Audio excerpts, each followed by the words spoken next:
خدا سے جب بھی دعا مانگو تو مقدر مانگو، عقل نہیں، کیونکہ میں نے بہت سے عقل والوں کو مقدر والوں کے در پر دیکھا ہے۔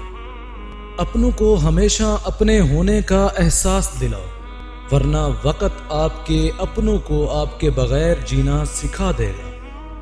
کبھی بھی کامیابی کو دماغ میں اور ناکامی کو دل میں جگہ نہ دینا، کیونکہ کامیابی دماغ میں تکبر اور ناکامی دل میں مایوسی پیدا کر دیتی ہے۔ لوگوں کے عیبوں سے اس طرح غافل ہو جاؤ جیسے سوتے وقت تم دنیا سے غافل ہو جاتے ہو۔ زندگی میں قسم، قدم اور قلم بہت سوچ سمجھ کر اٹھانا چاہیے۔ الفاظ ہی سب کچھ ہوتے ہیں، دل جیت بھی لیتے ہیں اور دل چیر بھی دیتے ہیں۔ زندگی اس طرح بسر کرو کہ دیکھنے والے تمہارے درد کے بجائے تمہارے صبر پر رشک کریں۔ اخلاق کا اچھا ہونا خدا سے محبت کی دلیل ہے۔ جب بے زر ہو جاؤ تو صدقہ سے اللہ کے ساتھ تجارت کرو۔ جو ظلم کے ذریعے عزت چاہتا ہے، اللہ اسے انصاف کے ذریعے ذلیل کرتا ہے۔ سب سے اہم بات، خواہشیں بادشاہوں کو غلام بنا دیتی ہیں۔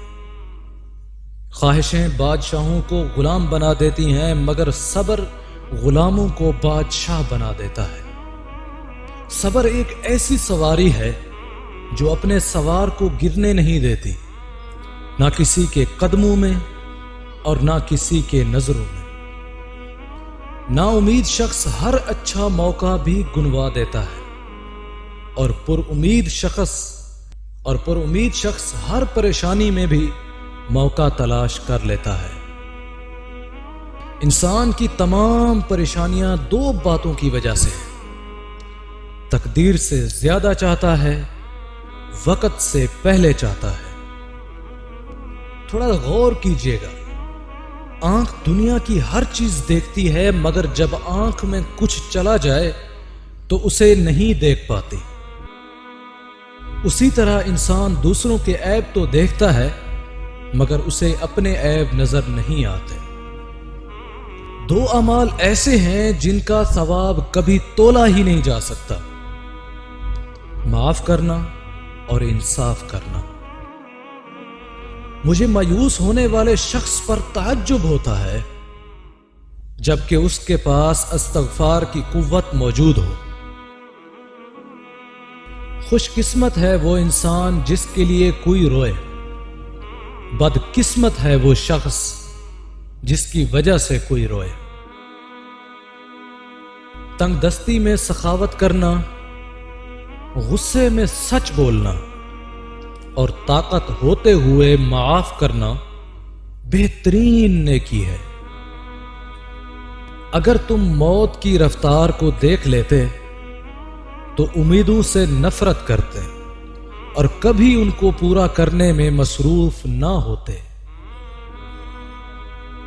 دنیا کا امیر شخص وہ ہے جس کے دوست مخلص ہوں، جسے تقدیر پر یقین ہوتا ہے، وہ اپنے اوپر نازل ہونے والی مصیبتوں سے نہیں گھبراتا۔ زندگی کی اصل خوبصورتی یہ نہیں کہ آپ کتنے خوش ہیں، بلکہ زندگی کی اصل خوبصورتی یہ ہے کہ دوسرے آپ سے کتنا خوش ہیں۔ راز کی جو بات تمہیں راز رکھنے کے لیے سنائی گئی ہو، اسے فاش کر دینا خیانت اور غداری ہے۔ ہمیشہ ایسے شخص کو چنا کرو جو آپ کو عزت دے، کیونکہ عزت محبت سے کہیں زیادہ خاص ہوتی ہے۔ غیبت سننے والا غیبت کرنے والوں میں داخل ہوتا ہے۔ اختیار، طاقت اور دولت ملنے پر لوگ بدلتے نہیں بلکہ بے نقاب ہو جاتے ہیں۔ جزاک اللہ۔ السلام علیکم ورحمۃ اللہ وبرکاتہ۔ اللہ اللہ اللہ اللہ اللہ اللہ اللہ اللہ اللہ اللہ اللہ اللہ اللہ اللہ اللہ